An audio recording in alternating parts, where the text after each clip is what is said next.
Now you're going to hear vintage Soros.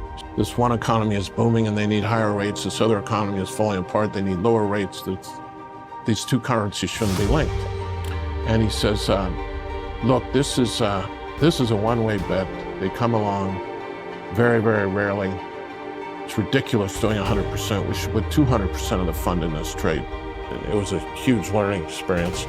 I think the major thing I learned with him is it's not whether you're right or wrong, it's how much you make when you're right and how much you lose when you're wrong.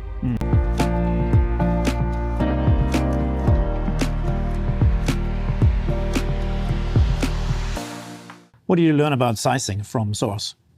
I don't know whether you know about, do you know baseball at all, or would your listeners know about baseball? I don't play it, but... When I went to Soros, I thought I would learn what would make the Deutsche Mark go up and the yen go up. And modestly, I found I was better at that than him. In baseball terms, I had a very high batting average. He had a much higher slugging percentage. So what I learned from Soros is when you have conviction, you should bet really big. I know your listeners have probably heard it before, but probably the best illustration is the pound. Yeah. So what happened? So let's go back. So you are in the office. What's happening in the UK? So I'm in the office in New York, and Scott Bessent, who was a partner of mine in Europe, mainly trade the European area, he's in London, and he tells me the London housing market is in big trouble and the British economy is in trouble because, like most Anglo-Saxon economies at the time, it's very much driven by housing and so forth. Just paint it out a bit. So your office, are you like overlooking Central Park? I'm not overlooking Central Park, but I'm near it. I'm in the Soros office on 32nd floor, but it's not a corner office. It's nothing fancy. And the UK economy is going down the toilet. We think the UK economy is going down, but I need to take you back about 3 years. When the Berlin Wall comes down, it probably saved me my job because I probably would have been fired at Soros 6 months after he went to Eastern Europe had the Berlin Wall not come down. But the Deutsche Mark went down for 2 days dramatically because the theory in the market was the Ostmark, which was the East German currency, was going to pollute the Deutsche Mark. I knew German history and knew they were obsessed with inflation because the Weimar Republic, and then that led to Hitler and so forth and so on. So I knew the Germans were absolutely obsessed with inflation. I knew that bringing all these East Germans into the labor supply was going to cause a boom in the economy. So we were very bullish on the overall German economy, and we were very convinced that there is no way the Bundesbank would let inflation, so we were very convinced it would be accompanied by tight monetary policy. So we had shorted the Italian lira successfully during that period. So when Scott called me, we were already sort of on this Deutsche Mark journey we'd been for a few years. And the British economy is going down and the currencies are linked. So it was a peg, right? It was a peg. So I called and asked how much it would cost me to short the pound versus the Deutsche Mark for 6 months. It was 0.5%. I think the fund was around $7.5 billion at the time, quantum fund. And I decided to do an invest and then investigate position. So I did $1.5 billion, or like 20-25% of the fund, short the pound, long the Deutsche Mark, figuring I'd probably lose 0.5% because it's a peg and it won't break within 6 months, but I wanted the position on. Fast forward probably about 5 or 6 weeks. The day, I believe, was September 15th, not that I would remember. I read the Financial Times, and the head of the Bundesbank, now I'm showing my age, but I'm pretty sure it was Tietmeyer, has written an editorial in the Financial Times, basically in more proper language, but he's basically saying that the Deutsche Mark and the pound should no longer be linked. So I decide to take Duquesne and the quantum fund to 100% long the Deutsche Mark, short the pound, because it's still 0.5% unbelievably.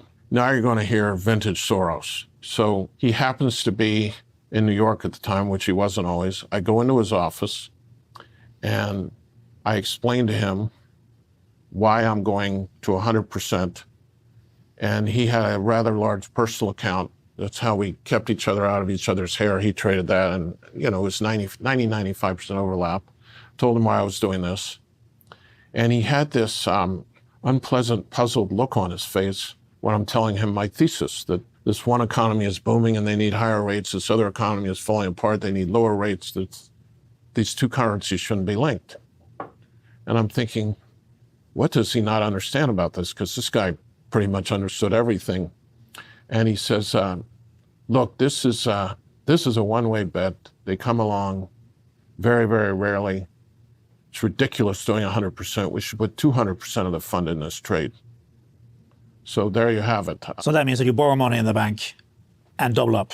Yeah, on a $7.5 billion fund, he thought we should have $15 billion short the pound, long the Deutsche Mark.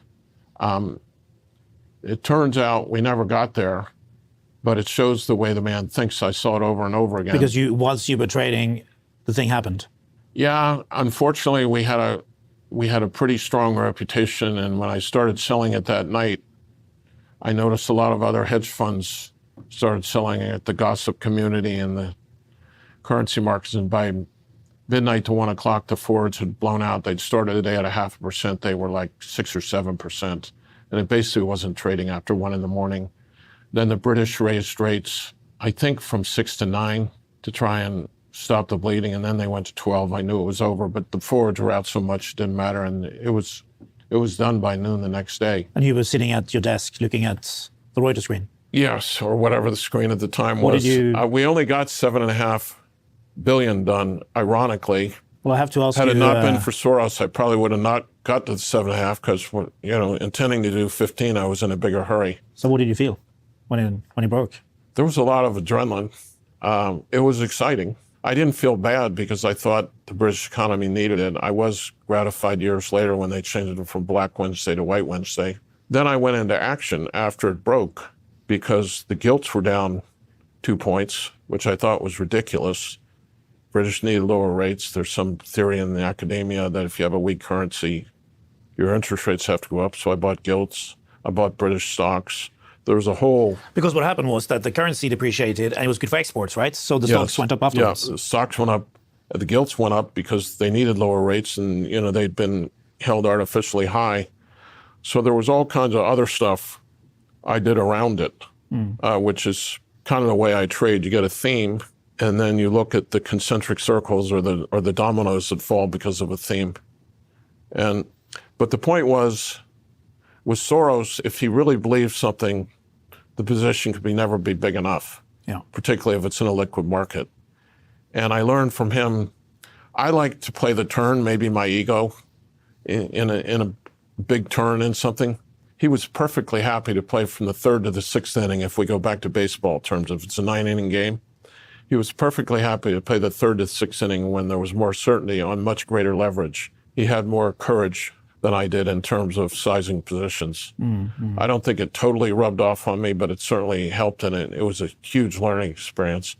I think the major thing I learned with him is it's not whether you're right or wrong, it's how much you make when you're right and how much you lose when you're wrong. And that's what he was probably as good as anybody who's ever been at.